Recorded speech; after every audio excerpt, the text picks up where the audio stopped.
श्रावण माह के विभिन्न आयोजनों के संबंध में श्री पशुपतिनाथ मंदिर प्रबंध समिति की बैठक संपन्न। बैठक में बताया गया कि मंदिर दर्शन व्यवस्था के अंतर्गत मंदिर का समय प्रातः 5 बजे से रात्रि 11 बजे तक पूर्वानुसार निर्धारित रहेगा। प्रतिवर्ष अनुसार सोमवार, रविवार, हरियाली अमावस्या, नाग पंचमी तथा अन्य विशेष त्योहारों पर सुरक्षा की दृष्टि से गर्भगृह में प्रवेश नहीं दिया जा सकेगा। दर्शनार्थ बाहर से दर्शन लाभ ले सकेंगे। मनोकामना अभिषेक श्रावण मास में प्रातः 8:30 बजे से 10:30 बजे तक संस्कृत पाठशाला के वेदपाठी ब्राह्मणों तथा आचार्य श्री विष्णु प्रसाद जी ज्ञानी द्वारा कराया जाएगा। इस अवसर पर भगवान की शयन आरती महाकाल की तर्ज पर दीपक की ज्योति से करने के संबंध में भी चर्चा एवं निर्णय लिया गया। श्रावण माह में मंदिर की सुरक्षा व्यवस्था एवं पार्किंग व्यवस्था के लिए भी निर्णय लिया गया। श्रावण माह में यात्रियों के स्वास्थ्य हेतु डॉक्टर, कंपाउंडर, आवश्यक औषधियां तथा प्राथमिक उपचार के लिए व्यवस्था रहेगी। इस दौरान निरंतर विद्युत आपूर्ति सुनिश्चित की गई है। बैठक में भगवान श्री पशुपतिनाथ जी की राजसी एवं पालकी यात्रा निकालने के संबंध में भी चर्चा एवं निर्णय लिए गए। बैठक में पशुपतिनाथ मंदिर परिसर तथा अतिथि गृह चंद्रपुरा की छत पर सौर ऊर्जा पैनल लगाने के संबंध में भी चर्चा कर आवश्यक निर्णय लिया गया। बैठक के बाद कलेक्टर ने पशुपतिनाथ कैफेटेरिया रोड तथा रेस्ट हाउस का भी निरीक्षण किया।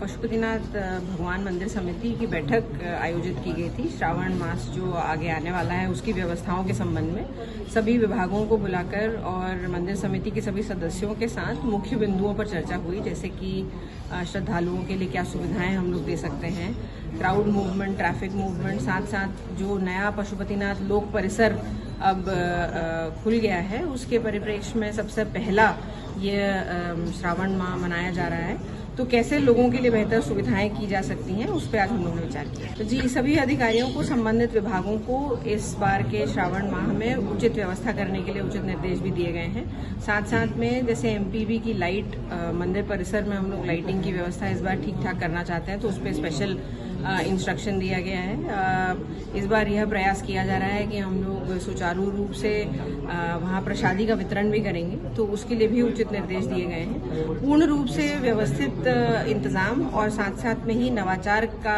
उपयोग इस तरीके से किया जाएगा कि सभी श्रद्धालुओं की सुविधाजनक रूप से दर्शन हो। देखिए, ट्रैफिक और पुलिस फोर्स का जो अरेंजमेंट रहता है वो तो हर बार की तरह ही रहेगा। इस बार बस ये है क्योंकि लोक परिसर वहाँ आज की स्थिति में नया लोक परिसर वहाँ है, तो उसके लिए हम लोग एडिशनल फोर्स की रिक्वेस्ट कर रहे हैं। साथ में ही मंदिर समिति से भी अन्य सदस्यों को लगाया जाएगा। जी, देखिए, कांवड़ यात्रियों का रूट फिक्स रहता है और हम लोग प्रयास यही करते हैं कि सभी को सुविधाजनक रूप से जल चढ़ाने की सुविधा मिले।